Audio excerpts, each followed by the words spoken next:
Good morning to all of you.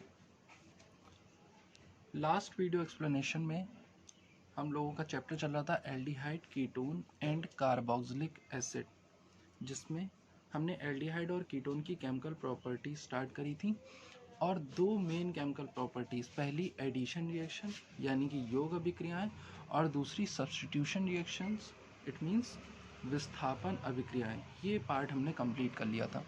आज हम पढ़ने जा रहे हैं थर्ड हमारा टाइप है केमिकल रिएक्शंस का, that is reduction of aldehyde and ketone, यानी कि एल्डिहाइड एवं कीटोन का अपचयन। अपचयन का मतलब क्या होता है ये तो हम सबको पता है कि किसी भी यौगिक में या किसी भी कंपाउंड में हाइड्रोजन का जुड़ जाना या ऑक्सीजन का निकल जाना रिडक्शन कहलाता है, अपचयन कहलाता है। और इसके लिए हमें किसी न किसी अपचायक या रिड्यूसिंग एजेंट की क्या होती है, रिक्वायरमेंट होती है। और हमारा जो कंपाउंड होता है वो रिड्यूस होकर के किस डिज़ायर्ड प्रोडक्ट में कन्वर्ट होगा, किस उत्पाद में परिवर्तित होगा, ये वहाँ पर उपस्थित अपचायक यानी रिड्यूसिंग एजेंट पर डिपेंड करेगा। बट नॉर्मली आपको बताते हैं कि जितने भी एल्डिहाइड और कीटोन होते हैं, जब इनका रिडक्शन किया जाता है, इनका अपचयन किया जाता है, तो ये ऑलमोस्ट अल्कोहल्स में क्या होते हैं, रिड्यूस होते हैं। जो आपके एल्डिहाइड होंगे वो आपके प्राइमरी अल्कोहल में रिड्यूस होंगे यानी कि प्राथमिक अल्कोहल में अपचयित होंगे, और जो आपके कीटोन होंगे वो आपके सेकेंडरी अल्कोहल यानी कि द्वितीयक अल्कोहलों में क्या हो जाते हैं, अपचयित हो जाते हैं। स्टार्ट करते हैं। पहला रिडक्शन है हमारा। पहले रिडक्शन में जो हम एल्डिहाइड या कीटोन या जिन्हें हम कार्बोनिल कंपाउंड भी कहते हैं, जो कार्बोनिल यौगिक हैं, ये रिड्यूस होने जा रहे हैं एल्कीन में, सॉरी एल्केन्स में। एल्केन फॉर्म आपको पता ही CnH2n+2 इनका जनरल फॉर्मूला होता है, मीथेन, इथेन, प्रोपेन, ब्यूटेन। तो आपके जो कार्बोनिल यौगिक हैं वो सबसे पहले किस में कन्वर्ट होने जा रहे हैं, एल्केन्स में। कब रिड्यूस होते हैं, तो जब हाइड्रोजन आयोडाइड और रेड फॉस्फोरस की उपस्थिति में हमारे कार्बोनिल यौगिकों को रिड्यूस किया जाता है, उन्हें अपचयित किया जाता है, तो वो डायरेक्ट अल्कोहल में भी नहीं, सीधे वो किस में कन्वर्ट हो जाते हैं, एल्केन में रिड्यूस हो जाते हैं। हाइड्रोजन आयोडाइड और रेड फॉस्फोरस की जगह पर आप जिंक अमलगम साथ में कंसंट्रेट HCl जो है वो भी आप ले सकते हैं। तब इस रिडक्शन का नाम चेंज हो जाएगा और इसका नाम पड़ जाएगा क्लेमेंसन रिडक्शन यानी कि क्लेमेंसन अपचयन। एंड थर्ड, अगर आप एल्कोहलिक NH2.NH2 जिसे कहते हैं क्षारीय हाइड्रोजीन, जो NH2 बॉन्ड NH2 फॉर्मूला आपको बताया गया था, ये आपका हाइड्रोजीन का फॉर्मूला होता है। तो अगर इसकी उपस्थिति में आप रिडक्शन कराते हैं अपने कार्बोनिल कंपाउंड्स का, तो भी ये एल्केन में परिवर्तित होंगे, लेकिन तब रिडक्शन का नाम चेंज होकर के पड़ जाएगा वुल्फ किश्नर रिडक्शन यानी कि वुल्फ किश्नर अपचयन। तो एक ही अभिक्रिया है, एक ही रिएक्शन है, लेकिन इसमें तीन अलग अलग अपचायक आए और तीनों के नाम चेंज हो गए, प्रोडक्ट आपका सेम रहा। देख लेते हैं कैसे। तो ये यहाँ आपका रिडक्शन का एग्जाम्पल दिया। एक जनरल रिएक्शन बताइए, सामान्य अभिक्रिया है जो सभी कार्बोनिल यौगिकों में पाई जाती है। कार्बोनिल यौगिकों का जो स्ट्रक्चर होता है वो कुछ इस तरह से होता है, bond C double bond O bond. यहाँ पर अगर आप दोनों तरफ एल्किल ग्रुप लगा देंगे तो ये एसीटोन बन जाएगा, इसमें एक तरफ हाइड्रोजन लगा देंगे, फिक्स कर देंगे, तो ये एल्डिहाइड ग्रुप बन जाएगा। तो इसका जब हम रिडक्शन कराते हैं, रिडक्शन का मतलब हाइड्रोजन से अभिक्रिया, किसकी उपस्थिति में, हाइड्रोजन आयोडाइड या रेड फॉस्फोरस, लाल फॉस्फोरस और हाइड्रोजन आयोडाइड की उपस्थिति में कराएंगे, तो नॉर्मली आपकी एल्केन आपको मिलेगी। देखिए सिंगल बॉन्ड है, CH2 है, दोनों तरफ अगर यहाँ पर एल्किल ग्रुप होंगे तो यहाँ पर भी एल्किल ग्रुप हो जाएगा, तो इसका नाम प्रोपेन, ब्यूटेन, इस तरह से नाम बढ़ता जाएगा। एक तरफ अगर आप हाइड्रोजन लगा देंगे तो ये पूरा मिलकर के CH3 बना लेगा, और फिर इधर जो आप चाहें वो एल्किल ग्रुप लगा करके उस एल्केन का नाम लिख सकते हैं। अभी आपको सब्सटीट्यूट करके भी दिखाया जाएगा। तो यहाँ पर कह रहे हैं कि हाइड्रोजन आयोडाइड और रेड फॉस्फोरस की उपस्थिति में भी आप ये अपचयन करा सकते हैं, आप रिडक्शन करा सकते हैं, या फिर आप सेम रिएक्शन में जो आपने रिड्यूसिंग एजेंट लिया वो चेंज कर दीजिए। अब आपका जो रिड्यूसिंग एजेंट होगा, जो अपचायक होगा, वो बदल करके हमने कर दिया जिंक अमलगम, Zn और Hg। मरकरी के साथ जब भी आप किसी मेटल का एलॉय बनाते हैं, तो यानी कि जो मिश्र धातु बनाते हैं आप मरकरी के साथ, पारे के साथ, तो वो अमलगम कहलाती है। आपने सुना होगा जिंक अमलगम है, सोडियम अमलगम है, NaHg। तो इसी तरह से यहाँ पर ये हमने जिंक अमलगम लिया है और साथ में लिया है कंसंट्रेट HCl, सांद्र HCl। प्रोडक्ट आपका सेम रहेगा, आपको एल्केन ही प्राप्त होगी, लेकिन अब रिडक्शन का नाम बदल जाएगा, पड़ जाएगा क्लेमेंशन रिडक्शन, क्लेमेंशन अपचयन। याद रखिएगा, पूछा सकता है व्हाट डू मीन बाय क्लेमेंशन रिडक्शन, तो कुछ नहीं, सेम रिएक्शन लिखी जाएगी और ये ना लिख करके सिर्फ आप जिंक अमलगम और HCl की उपस्थिति में इस रिएक्शन को कराएंगे, तो ये आपकी रिडक्शन जो है, अब जो अपचयन कहलाएगा वो क्लेमेंशन रिडक्शन कहलाएगा। नेक्स्ट कह रहे हैं कि या फिर आप इसकी जगह एल्कलिक NH2.NH2 जिसको बोलते हैं आपका हाइड्राजीन, आप इसकी उपस्थिति में अगर ये रिएक्शन कराएंगे तो सेम रिएक्शन होगी, प्रोडक्ट भी सेम रहेगा, लेकिन अब रिडक्शन का नाम बदल जाएगा वुल्फ किस्नर रिडक्शन, यानी कि वुल्फ किस्नर अपचयन। अब मैं यहाँ पर एल्किल ग्रुप को सब्सटीट्यूट करके आपको ये रिएक्शन कंप्लीट करके दिखा देता हूँ। तो ये यहाँ पर देखिए, मैंने एक बार के लिए दोनों तरफ एल्किल ग्रुप लगा दिए, CH3COCH3 ये एसीटोन है, हाइड्रोजन से इसने अभिक्रिया करी, माने रिडक्शन हुआ इसका। 3 आपको अपचायक बताया गया, आप तीनों में से कोई भी एक अपचायक लिख सकते हैं। प्रोडक्ट क्या बनेगा, CH3 CH2 CH3, नाम पड़ जाएगा इसका, 3 कार्बन है, तीनों सिंगल बॉन्ड से जुड़े हुए हैं, तो नाम पड़ जाएगा प्रोपेन। नेक्स्ट आइए, यहाँ पर मैंने देखिए एक तरफ हाइड्रोजन ग्रुप ले लिया, हाइड्रोजन ले लिया तो CHO बन गया, तो ये एल्डिहाइड हो गया, CH3CHO। एसिडल्डिहाइड लिया है, हाइड्रोजन से रिएक्शन कराई, तो देखिए कंपाउंड क्या बना, CH3CH2H, तो ये पूरा मिलकर के क्या बना रहा है, CH3 बना रहा है, और ये CH3, तो CH3CH3 क्या बन जाएगा, 2 कार्बन है, दोनों सिंगल बॉन्ड से जुड़े हुए हैं, नाम पड़ जाएगा ईथेन। तो इस तरह से ये जो केमिकल रिएक्शन है ये क्या हो जाती है, कंप्लीट होती है, इसको कहते हैं अपचयन। अब चलते हैं हमारी दूसरे रिडक्शन की तरफ। दूसरा जो हमारा रिडक्शन है, दूसरा जो हमारा अपचयन है वो है अल्कोहल में अपचयन, यानी कि रिडक्शन टू अल्कोहल। अब इसमें कह रहे हैं कि जो हमारे कार्बोनिल कंपाउंड होते हैं उनको जब हम एल्युमिनियम आइसोप्रोपोक्साइड, ये फॉर्मूला जो लिखा हुआ है ये एल्युमिनियम एल्युमिनियम आइसोप्रोपोक्साइड का फॉर्मूला लिखा हुआ है, तो कह रहे हैं जब हमारे कार्बोनिल कंपाउंड आइसोप्रोपोक्साइड, एल्युमिनियम आइसोप्रोपोक्साइड के साथ गर्म किए जाते हैं, वो भी किसकी उपस्थिति में, आइसोप्रोपिल अल्कोहल की उपस्थिति में। ध्यान दीजिएगा, एल्युमिनियम आइसोप्रोपोक्साइड अलग चीज है जिसके साथ आपको क्या करना है, हीट करना है आपके कार्बोनिल यौगिक को, और ये किसकी उपस्थिति में होना है, तो ये होना है आइसोप्रोपिल अल्कोहल की उपस्थिति में। तो जो आपके कार्बोनिल कंपाउंड होते हैं, जो कार्बोनिल यौगिक होते हैं, वो सबसे पहले तो एल्युमिनियम सॉल्ट में ऑक्सीडाइज हो जाते हैं, हमें कराना अपचयन है, लेकिन ये क्या होंगे, हमारे एल्युमिनियम सॉल्ट में, यानी कि एल्युमिनियम लवण में क्या हो जाते हैं, ऑक्सीकृत हो जाते हैं।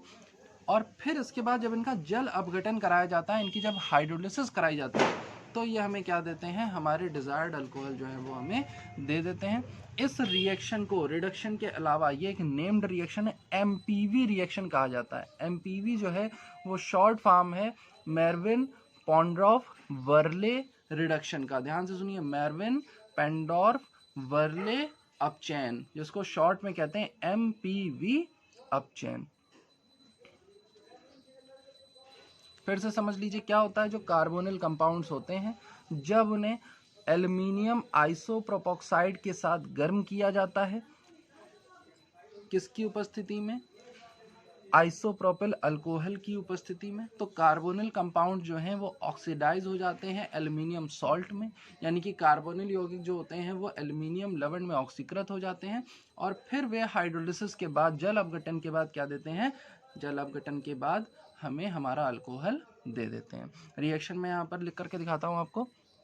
तो सबसे पहले फॉर सपोज ये हमने ले लिया CH3 और CHO, ये हमने एसिटाल्डिहाइड ले लिया, और इसकी रिएक्शन हम सबसे पहले कराने जा रहे हैं हमारे एल्युमिनियम आइसोप्रोपोक्साइड के साथ। ये लिख लिया मैंने फॉर्मूला एल्युमिनियम आइसोप्रोपोक्साइड का। तो बनेगा क्या, यहाँ पे ध्यान दीजिएगा, ये बन जाएगा C double bond O H, ये CHO ग्रुप हो गया आपका, और ये हो गया आपका CH3, ये यहाँ पर इस तरह से रहता है और बाहर लग जाता है एल्युमिनियम, तो ये आपका हो जाएगा एल्युमिनियम सॉल्ट, ये आपका एल्युमिनियम सॉल्ट हो गया। साथ में इसमें बनता है CH3CO CH3, एसीटोन निकल जाता है इसका पहले ही। देखिए कार्बोनिल यौगिक से करा रहे हैं, हमने लिया था एसिटाल्डिहाइड, लेकिन क्योंकि ये ऑक्सीकृत हो गया, एल्यूमिनियम लवण में क्या हुआ है, ये ऑक्सीकृत हुआ है, साथ में इसने हमें दिया है CH3CO CH3। अब ये जो आपको एल्यूमिनियम सॉल्ट मिला है, जो एल्यूमिनियम लवण बना है, अब हम इसको क्या कराने जा रहे हैं, हम इसकी हाइड्रोलिसिस कराने जा रहे हैं, हम कराने जा रहे हैं इसका जल अपघटन। तो हमें हमारा जो अल्कोहल है वो प्राप्त हो जाता है। तो ये रिएक्शन यहाँ पर कंप्लीट होगी। यहाँ पर हमने लिख लिया C डबल बॉन्ड O, ये H, CH3 यानी कि एसिटाल्डिहाइड वाला सॉल्ट है, तो एसिटाल्डिहाइड प्रेजेंट रहेगा, साथ में यहाँ पे आ जाएगा एल्यूमिनियम, और इसका हमने करा दिया डाइल्यूट H2SO4 की उपस्थिति में जल अपघटन, HOS से रिएक्शन। तो हमें जो प्रोडक्ट हमारा फॉर्म होता है, यहाँ पर ये हो जाएगा CHOH, जैसे कि आप ऊपर देख रहे हैं, बस यही आपका लास्ट प्रोडक्ट आपको मिलेगा CHOH, और यहाँ पर लग जाएगा CH3, और ये आ जाएगा आपका H। तो क्योंकि आपने एल्डिहाइड लिया है तो इस वजह से इसका पूरा नाम आप इस तरह से लिख सकते हो CH3 CH2OH, ये यही बना हुआ है CH3 CH2OH, यानी कि एथिल अल्कोहल आपका प्राप्त हुआ है। तो ध्यान देंगे, जब भी आपके कार्बोनिल यौगिक हैं एसिटाल्डिहाइड या कीटोन, किससे रिएक्शन करेंगे, एल्यूमिनियम आइसोप्रोपेक्साइड के साथ गर्म किए जाएंगे, तो बनाएंगे वो एल्यूमिनियम लवण ऑक्सीडाइज होकर के, और फिर जब इस एल्यूमिनियम लवण को, इस एल्यूमिनियम सॉल्ट को क्या किया जाएगा, हाइड्रोलाइज किया जाएगा, यानी कि जल अपघटन होगा इसका, तो फिर ये हमारे अल्कोहल में कन्वर्ट हो जाता है। ध्यान देने वाली बात यहाँ पर यह है कि जब आप एल्डिहाइड लेंगे, जब क्या लेंगे आप एल्डिहाइड लेंगे, तो ये रिड्यूस होता है आपके प्राइमरी अल्कोहल्स में, यानी कि प्राथमिक अल्कोहल्स में। और अगर आप यहाँ पर कीटोन ले लेंगे, यहाँ पर अगर आप कीटोन ले लेंगे, तो फिर ये आपके ऑक्सीकृत होंगे जाकर, रिड्यूस होंगे जाकर के सेकेंडरी अल्कोहल्स, यानी कि द्वितीयक अल्कोहल में। तो ये है हमारी सेकेंड रिडक्शन। इस रिडक्शन को कहते क्या है, MPV reduction, Mervyn पॉन्ड्रॉफ Varale reduction. इस रिडक्शन में आपका थर्ड टाइप का रिडक्शन है कि आप क्या कर सकते हैं, आपके जो कार्बोनिल कंपाउंड्स हैं उन्हें नॉर्मल आपके जो कैटलिस्ट होते हैं, जैसे निकेल है, प्लेटिनम है, पैलेडियम है, इनकी उपस्थिति में भी आप इन्हें क्या कर सकते हैं, रिड्यूस कर सकते हैं। ये आपका सामान्य अपचयन होता है, जैसे अभी तक आप अपचयन पढ़ते चले आए हैं। तो जो आपके कार्बोनिल यौगिक होते हैं एल्डिहाइड और कीटोन, वो अपने संगत अल्कोहलों में, अपने रिस्पेक्टिव अल्कोहल्स में क्या हो जाते हैं, रिड्यूस हो जाते हैं। सेम फॉर्म, सेम पैटर्न रहेगा। जो एल्डिहाइड होंगे वो हमेशा प्राथमिक अल्कोहलों में, यानी कि प्राइमरी अल्कोहलों में अपचयित होंगे, और जो आपके कीटोन होंगे वो हमेशा सेकेंडरी अल्कोहल, यानी कि द्वितीयक अल्कोहलों में क्या होते हैं, अपचयित होते हैं। तो इस तरह से आप क्या कर सकते हैं, नॉर्मल रिडक्शन भी कर सकते हैं। लेकिन अगर आपसे वहाँ पर कोई डिज़ायर्ड रिड्यूसिंग एजेंट पूछा जाए, मतलब उन्होंने कह दिया नहीं आपको जो है ये एल्यूमिनियम आइसोप्रोपेक्साइड की उपस्थिति में ही आपको ये अपचयन कराना है, तो आप पहला वाला अपचयन कराएंगे। उन्होंने कह दिया नहीं आप हाइड्रोजन आयोडाइड और रेड फॉस्फोरस की उपस्थिति में कराइए, तो आप एल्केन में इसको रिड्यूस करेंगे। तो रिएक्शन डिपेंड करेगी कि डिमांड क्या है। इस बहुत से बच्चे मेरे पास आते हैं कि सर रिएक्शंस याद नहीं हो रही हैं। तो बेटा जब आप उसको लिख करके देखोगे, उसको रिएक्शंस को कंप्लीट करने की कोशिश करोगे, 3 तरीके बताएं मैंने, 3 तरह से हर रिएक्शन को लगा कर देखो, तो आपको वो रिएक्शन माइंड में फिट बैठ जाएगी। पहला व्हाट हैपेंस व्हेन, क्या होता है जब, हर रिएक्शन को आप इस तरह से देख सकते हो। क्या होता है जब आपके एल्डिहाइड और कीटोन जो है एल्यूमिनियम आइसोप्रोपेक्साइड के साथ गर्म किए जाते हैं, एक ये तरीका हो गया। दूसरा हाउ विल यू कन्वर्ट, आप एल्डिहाइड कीटोन को अल्कोहल में कैसे परिवर्तित करोगे, तो आपने अलग अलग रिएक्शंस लिखकर देख ली कि हम इस तरह से अल्कोहल में परिवर्तित कर सकते हैं, इस तरह से हम उसे एल्केन में परिवर्तित कर सकते हैं। तो ये आपकी सेकेंड टाइप की रिएक्शन हो गई। थर्ड रिएक्शन में डायरेक्ट पूछता है कि आप क्लेमेंशन रिडक्शन लिख दीजिए, आप जो है वुल्फ किश्नर अपचयन क्या होता है ये बता दीजिए, आप MPV रिडक्शन क्या होता है, MPV जो है वो आपका अपचयन क्या होता है ये बता दीजिए। तो इन 3 तरहों से आपकी केमिकल रिएक्शन जो है वो पूछी जाती है। इसके बाद जो नेक्स्ट हमारा रिएक्शन का टाइप है वो है रिएक्शंस ऑफ एल्किल ग्रुप्स, यानी कि रिडक्शन आपका खत्म हो गया, अपचयन खत्म हो गया। अब हम स्टार्ट करने जा रहे हैं reactions of alkyl group, alkyl समूह की वजह से होने वाली अभिक्रियाएं। तो इसमें सबसे पहली चीज़ तो आप ये समझ लीजिए कि जो आपका फॉर्मेल्डिहाइड होता है HCHO, ध्यान रखिएगा इस बात को, जो आपका HCHO होता है अब इसमें आप देख सकते हैं कोई एल्किल ग्रुप लगा ही नहीं है। एल्किल ग्रुप तो हमारे होते हैं मेथिल, प्रोपिल, एथिल, ब्यूटिल, ये सारे। तो यहाँ पे तो कोई एल्किल ग्रुप नहीं आता है, कोई एल्किल समूह नहीं है, इसलिए जो फॉर्मेल्डिहाइड है वो ये रिएक्शंस नहीं देगा, वो ये अभिक्रियाएं नहीं देगा। अब रिएक्शंस ऑफ एल्किल ग्रुप में जो पहली रिएक्शन आपको पढ़नी है वो पढ़नी है आपको reaction with sulphuryl chloride SO2Cl2 के साथ अभिक्रिया। तो जब आप अपने एल्डिहाइड और कीटोन, अब एल्डिहाइड में भी एक एल्डिहाइड हट गया आपका, फॉर्मेल्डिहाइड नहीं लेना है, यानी कि हमारी जो अभिक्रियाएं होंगी वो किसकी होंगी, एसिटल्डिहाइड की, और कीटोन में एसीटोन हमें पढ़ना है। तो एसिटल्डिहाइड और कीटोन यानी एसीटोन जो होते हैं, ये जब SO2Cl2 सल्फ्यूरिल क्लोराइड के साथ अभिक्रिया करते हैं, सल्फ्यूरिल क्लोराइड के साथ रिएक्शन करते हैं, तो बनाते हैं मोनोक्लोरो सब्स्टिट्यूशन प्रोडक्ट, यानी कि मोनोक्लोरो प्रतिस्थापन उत्पाद देते हैं। मोनोक्लोरो का मतलब केवल एक एक क्लोरीन एटम ही वहां पर क्या होता है, हाइड्रोजन को हटा करके खुद जाकर जुड़ जाता है, वो भी कहाँ, एल्किल ग्रुप में। एल्डिहाइड हो चाहे कीटोन हो, उसमें जो एल्किल ग्रुप लगा होगा वहां से एक हाइड्रोजन को केवल हटाएगा और उसकी जगह एक क्लोरीन जो है या एक ब्रोमीन जा करके जुड़ जाएगा, सॉरी एक क्लोरीन जुड़ जाएगा, क्योंकि यहाँ पर सल्फ्यूरिल क्लोराइड है।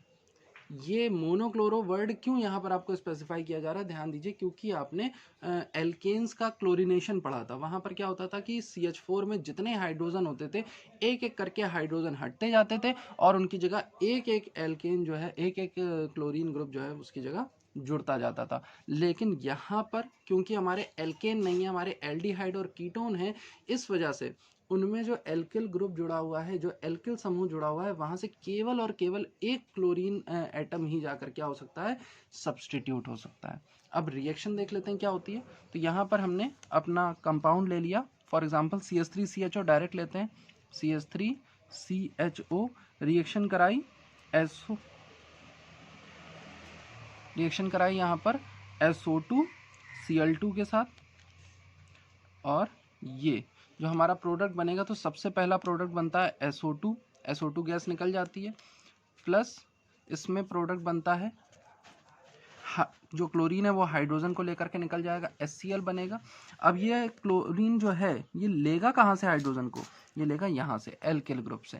तो यहाँ से एक हाइड्रोजन एक क्लोरीन के साथ निकल गई, तो यहाँ पर जो CH3 है उसमें एक हाइड्रोजन हटकर उसकी जगह क्या आ जाएगा, एक क्लोरीन आ जाएगा।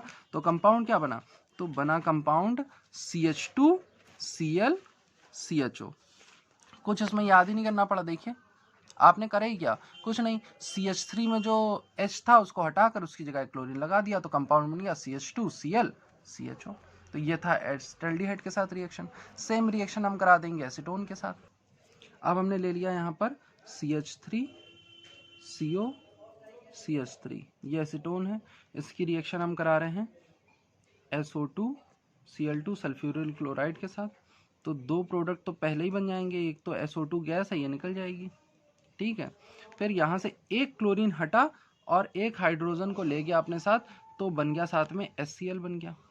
तो जब एक हाइड्रोजन हटेगा तो दूसरा वाला क्लोरीन उस हाइड्रोजन की जगह जा करके क्या हो जाएगा, जुड़ जाएगा। तो यहाँ पर देखिए ये क्लोरीन कहाँ जुड़ता है, दोनों तरफ ही मेथिल ग्रुप है, आप कहीं पर भी जोड़ सकते हैं। तो हमने इस वाले हाइड्रोजन को हटा दिया, तो ये हो गया CH3CO और ये बन जाएगा CH2Cl। भाई एक हाइड्रोजन हटा तो CH2, एक क्लोरीन आ गया तो Cl, तो ये हो गया SO2 plus HCl plus CH3CO CH2Cl। तो इसका नाम क्या पड़ जाएगा, इसका नाम हो जाएगा मोनोक्लोरो एसीटोन। और ऐसे ही जो इससे पहले आपने प्रोडक्ट बनाया था उसका नाम क्या पड़ जाएगा, उसका नाम पड़ जाएगा मोनोक्लोरो एसिटल्डिहाइड। तो ये था रिएक्शन विद सल्फ्यूरिल क्लोराइड, किसकी वजह से हो रही है, जो एल्किल समूह है सिर्फ वहां पर ये रिएक्शन कंप्लीट होगी। आज के लिए अपने एक्सप्लेनेशन को यहीं तक रखते हैं, ये केवल इतनी ही जो आपकी केमिकल प्रॉपर्टीज़ हैं इन्हें आप रिवाइज करेंगे। कल जो है हम इसके आगे जो हमारी केमिकल प्रॉपर्टीज़ हैं उन्हें कंप्लीट करेंगे। कल का जो पार्ट है एक्सप्लेनेशन का वो और भी इम्पोर्टेंट होगा, क्योंकि कल आपको 2-3 जो है इम्पोर्टेंट नेम्ड रिएक्शन पढ़नी है, जैसे कि एल्डोल कंडेंसेशन है, क्लेजन सिमिट या क्लेजन कंडेंसेशन, संघनन कहते हैं इसे हिंदी में, अल्डोल संघनन पढ़ना है आपको, क्लेजन संघनन पढ़ना है, और हेलोजिनेशन। कोई भी अगर आपको प्रॉब्लम हो किसी रिएक्शन को समझने में, तो आप बिना कुछ सोचे, बिना कुछ समझे आप पूछ सकते हैं। मतलब समझे इन द सेंस कि पूछेंगे तो सर ये ना सोचें कि हम पढ़ रहे हैं कि नहीं, ऐसा कुछ नहीं है। अगर आपने एक्सप्लेनेशन देखा है, then you are free to ask any reaction. Okay class, thank you.